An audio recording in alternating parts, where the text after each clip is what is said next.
Кога се изведуваат екзекуции во овој затвор во Хансвил, Тексас, редовно има собир на противниците на смртната казна. Today around the state, people are gathered to say no to the death penalty.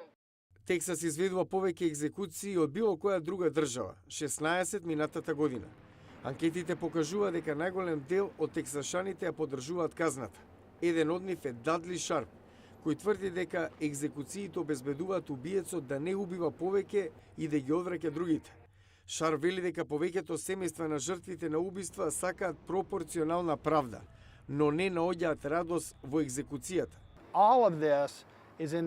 Сето ова е во контекст на губење невин живот од неправедно убиство и ништо од тоа не е добро. Адвокатот од Хјустон, Пат Монкс, е против смртна казна. Вели дека таа се изведува во правосуден систем со слабости. Тоа предпоставува дека системот е совршен, а не е.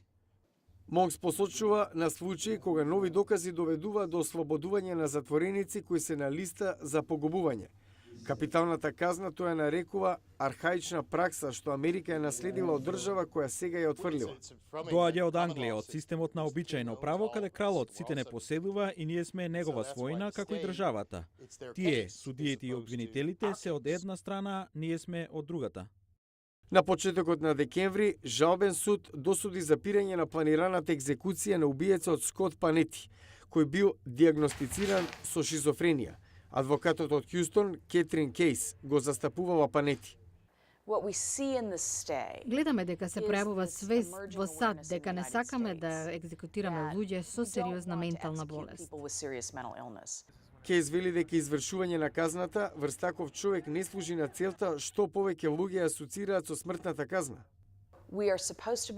Таа казна треба да е резервирана за најлошите од најлошите. Проблемот е што кога одредуваме кој е тоа, не сме конзистентни.